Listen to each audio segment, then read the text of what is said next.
ठेचा तर आपण खूप प्रकारचा बनवतो, पण आपण आज वेगळ्या प्रकारचा बनवणार आहोत. नवीन रेसिपी आहे. व्हिडिओ शेवटपर्यंत नक्की बघा. तुम्हाला कळेल आज आपण काय बनवणार आहोत ते. त्याच्यासाठी मी लाल मिरची घेतलेली आहे. तुमच्याकडे नसेल तर तुम्ही हिरवी पण घेऊ शकता. लाल मिरची घ्यायची, त्याची देठ वगैरे काहीच काढायचं नाही आपल्याला. पाणी ठेवलेलं आहे कढईमध्ये तापायला. पाणी व्यवस्थित उकळी आलेली आहे. आता जी मिरची आहे ती आपण त्याच्यात ॲड करायची आहे. तुम्हाला हवं तसं कमी जास्त तुम्ही क्वांटिटी करू शकता. मी घेतलेली आहे आणि ती व्यवस्थित पाण्यामध्ये मिक्स करायची. पहिले आपण त्याला 5 मिनटं किंवा 10 मिनटं त्याला छान आपल्याला शिजवून घ्यायचं आहे.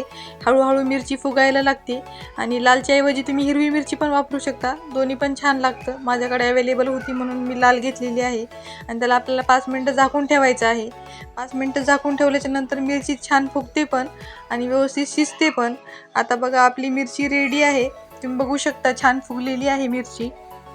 आणि तुम्ही हवं तर वेगळ्या प्रकारे बनवू शकतात किंवा तेलामध्ये फ्राय करून पण बनवू शकता, पण आज आपण अशीच ट्राय करणार आहोत. आणि कधी कधी आपल्याला कसं होतं, उन्हाळा वगैरे लागला की तोंडाला चव लागत नाही, भाकर वगैरे चपाती वगैरे खायचं मन होत नाही किंवा काही भाजी खायचं मन होत नाही, मग तुम्ही ही रेसिपी नक्की ट्राय करू शकतात.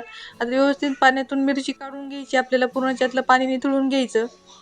व्यवस्थित आता मिरची आपली शिजलेली आहे, तुम्ही बघू शकता. एका प्लेटमध्ये काढून घ्यायचं आणि हवे त्या छोटे छोटे करून घ्यायचं. वाटलंच तुम्ही अख्खी ठेवायची तर अख्खी पण ठेवू शकता.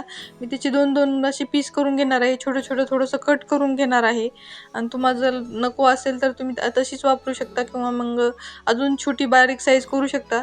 देठ काढले तर काढा, नाही तर नाही काढले तरी चालतं. कढई ठेवलेली आहे गॅसवर. त्याच्यामध्ये आपल्याला तेल टाकायचे थोडंसं. तेल छान गरम झालं, त्याच्यामध्ये आपल्याला भरपूर अशा लसणाच्या पाकळ्या घालायच्या आहेत. लसूण छान मस्त लाल होईपर्यंत लसूण परतून घ्यायचा. लसूण अख्खाच टाकायचा, कट वगैरे करून नाही टाकायचा. अख्खा टाकल्यावर त्याचं थोडंसं फ्लेवर वेगळा येतो. आणि जी मिरची आपण काढून ठेवलेली होती ती मिरची त्याच्यामध्ये ॲड करायची. छान मस्त तेलामध्ये परतून घ्यायचे आपल्याला. त्याला खूप छान लागतं. आणि तुम्हाला जर कधी खरंच जर मन नसेल होत भाजी वगैरे खायची तर तुम्ही हे नक्की ट्राय करा. थोडंसं वरून मीठ टाकून घ्यायचं चवीनुसार. मीठ टाकल्याच्यानंतर थोडंसं परत हलवायचं. आणि जर तुम्हाला आवडत असेल तर तुम्ही त्याच्यामध्ये शेंगदाण्याचं कूट पण ॲड करू शकता. आपण करणार आहोत. थोडंसं मी 2-3 चमचे शेंगदाण्याचा कूट घेतलेला आहे आणि तो मस्त ॲड करून घ्यायचा. आणि हे आपल्याला असंच खायचं आहे. हवं असेल तर तुम्ही त्याच्यावर ॲडिशनल म्हणून लिंबू वगैरे पिळू शकता.